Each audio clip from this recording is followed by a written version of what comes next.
We now go from one coast to the other for the Under Armour Next New Jersey, featuring some of the top players in the Northeast, including the #1 prospect in the class of 2025. And speaking of top talent in the Northeast, you just saw him. Let's welcome in our friend, national recruiting analyst, Dohn, who was there. Brian, let's start with 5-star quarterback Bryce Underwood. That seems like a good place to start. How'd the LSU commit look this weekend? Yeah, that's a nice segue by you, by the way. Not accurate with my talent level, but, nice job. But, hey, it was great seeing Bryce. For me, it was fun because it was the first time I saw him since his freshman year when I saw him at a 7-on-7. And I remember him then because Alan True, our guy who does the Midwest, was, knew early on how good this kid was going to be and told me to keep an eye. But it was raining. It was windy. Of course, it's New Jersey, and that's what Under Armour is every year with that camp. And it was like a sunny day for him. Ball came out free and easy. He was accurate. He could throw all three levels. Really impressed with his ability to drive the ball down the field. Also, the flick of the wrist, and it just goes flying. I mean, I saw what I expected to see because you don't become the top prospect in the country and not be able to perform at event after event and in games. But just seeing how much he's grown physically and how his body is really filled out and just how comfortable and relaxed he is while he's throwing the ball and just how easy the ball pops out of his hand. Boy, it was really fun to watch, and it really sends that message of, hey, this is what the elite of the elite look like. Brian, let's stay on the quarterbacks and talk a little Matt Zollers. Missouri fans are really excited about him. That was a huge recruiting victory for the Tigers earlier this offseason. Pennsylvania native, so you're very familiar with him. What did you think of him and his performance this past weekend? Yeah, this was my first chance to see him live, so it was exciting for me. And, he's in these events, Blair, and you guys know, you only get to see half of what a guy like this can do because he's also a kid that can run the ball really well, and you don't really go to a camp to run as a quarterback. But, look, for me, arm strength was exactly where you wanted it to be. I mean, he threw some balls on the intermediate routes that were just on a laser. There was one ball where I know he was a little uncertain when he was going to let it go. It was going to go down the field, and don't forget they're working with new receivers. And he was flat-footed, kind of low, and he just flicked it, and it went 40 yards to the back of the end zone. And it was a good pass on target, gave the receiver a chance to make it. There were some of the shorter throws where, as he matures and gets a little more seasoned and some more coaching, he's going to take something off so he doesn't just rip through the receiver's gloves on some of those short passes. But overall, the arm strength is really what stood out, and just his ability to drive the ball. And he has the size. And then just from watching film and understanding what he can do as a runner, it's why he's our number 62 recruit, our number 6 quarterback. I mean, he's got a ton of ability as well.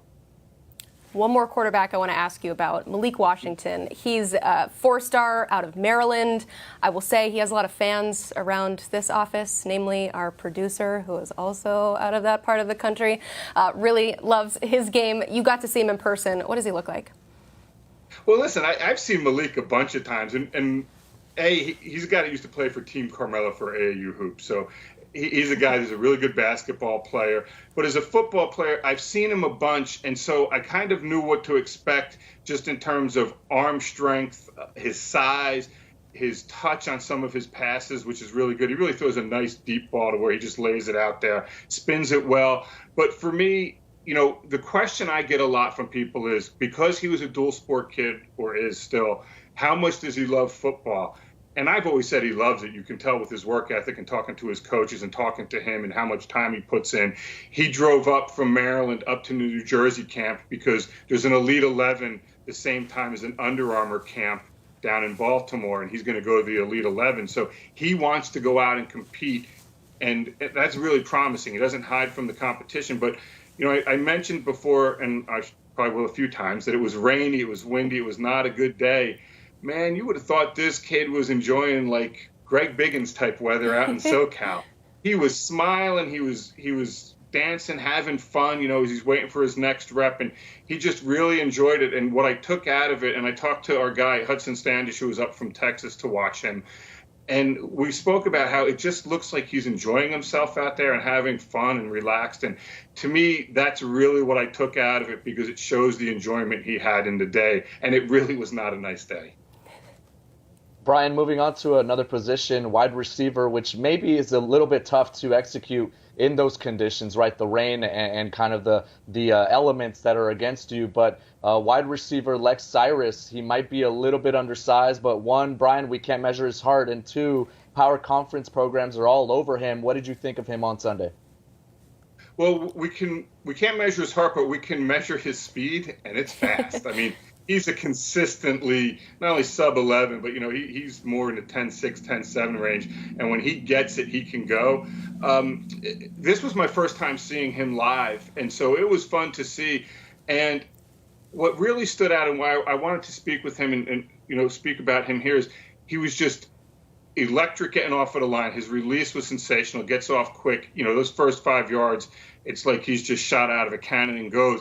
Even out of his breaks, it's fast, it's smooth, it looks effortless, and everything about him throughout the day I'm not going to say the field was slippery because it's turf and it was wet and, life goes on, but you wouldn't know it was raining. He didn't have any of those troubles. He was continually getting away from the DBs, whether it was on the short stuff, the intermediate stuff, whether it was stop and go to go deeper. He just wanted to run by the cornerback. He was able to do all that. And seeing him in the whole package that he can bring to a game, not only catch the ball, but to run after the catch.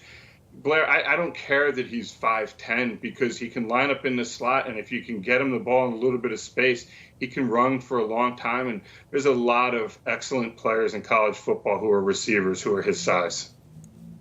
All right, Brian, you keep talking about the weather, how it was not great. It sounds like it was potentially perfect conditions to hand the ball off. So let's talk about a running back in John Forster. He has a busy summer of visits ahead as he makes his decision. While we wait that, though, what did he look like this weekend? Yeah, I was impressed with him just in terms of his footwork is good. It's better than what it was last year. He looks, his shoulders are really wide. He looked quicker. He looked faster. When they were doing the one-on-ones where the linebackers were trying to cover him, we'll say, because they weren't doing a good job, every time you looked up, he had yards of separation from whoever was trying to cover him, caught the ball with ease. And I think when I look at his body type, I think he's a kid that, look, he can run between the tackles, and there's a lot of Big Ten schools that are heavy on him, like, Illinois, Rutgers, Wisconsin. And so you think of between the tackle running, but what I really saw that I had not seen from him in the past was just comfort in catching the ball. And I know Augie Hoffman is back there as the head coach at St. Joseph Regional. And Augie used to, spend some time at Rutgers as a coach, spent some time at Columbia, and he's back at the high school level. And in speaking to him, he said he's really seen a difference just in Forster, how he's changed his body a little bit and is really hungry for this year. And I saw a lot more explosiveness from him than I had seen in the past. And it's not to say he wasn't explosive before, but kind of had that next gear to it and really just looked comfortable and effortless in some of the stuff he did. You also got to see four-star offensive lineman Kai Pritchard, one of the top players in the trenches for that 2026 class, and he has the offers to back it up. So, Brian, how did he live up to the hype on Sunday?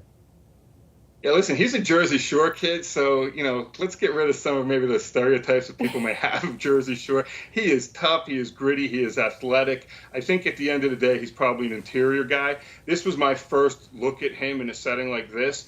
I thought he was able to bend really well. He was strong at the point of attack. In the one-on-ones, he was able to mirror. He moved his feet well. Just overall athleticism impressed me a lot more than I maybe thought I was going to see after watching some of the tape.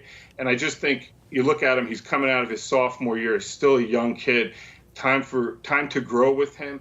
And I just think that he's one of those guys that maybe he can play right tackle, probably going to be an interior guy at the college level, I think.